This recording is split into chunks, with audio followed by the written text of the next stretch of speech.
I am Grudy Collane in the CapeCod.com News Center, and I'm chatting today with a special guest who wants to share with us what's going on with Town Neck Beach in Sandwich. Can you introduce yourself for our listeners?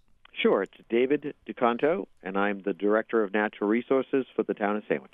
All right, awesome. Now, I basically just wanted to chat with you in general about this major project ongoing for one of your guys' beaches, doing a big revitalization effort involving some extra dredge work, So I just wanted to ask a little bit more about kind of what beaches are going to be impacted and some of the great news that comes along with being able to see this project get moving. Can you just give us the overview? Sure. So we've been working with the U.S. Army Corps for almost 20 years on the restoration of Town Neck Beach.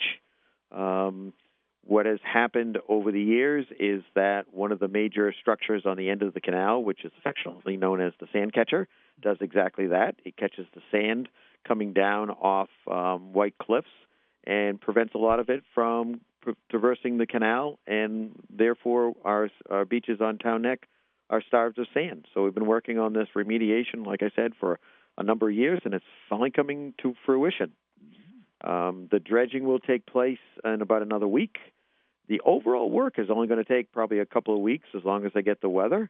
You'll see a dredge sit out over Scusset Beach over what we call our burrow site. We have permits to mine the sand, if you will, on the seafloor that's been collecting there because I can't get by the canal. And it'll be pumped onto the Sandwich beaches where there'll be bulldozers moving it around. And we're talking a large amount of sand. We're talking between 300 and 400,000 cubic yards of sand.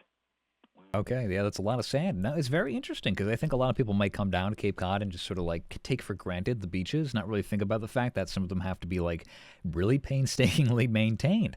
Do you think it's kind of like a benefit for people to be able to know and see, like, yeah, this is how much work goes into our local beautiful beaches? I think it really does. I mean, if you know anything about climate change, most coastal towns are dealing with erosion, more severe coastal storms, and sea level rise. We're dealing with that, plus our source of sand is being cut off. Yeah, it's something that is probably like on the grander scheme of things. Like this is decades of movement, but you guys certainly can feel it when you're right here on the front lines on these coastal communities. Will there be any impact to the beach if I were, say, wanting to go and check out some of the waves or whatever in this fall season? Is there something I should know as a beachgoer or a community member? Yes.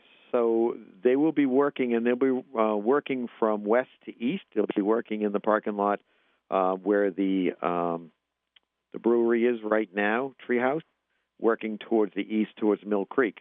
Now, what's nice about this project was the whole beach, that whole stretch will not be cut off. People will not be able to access where they're actively working.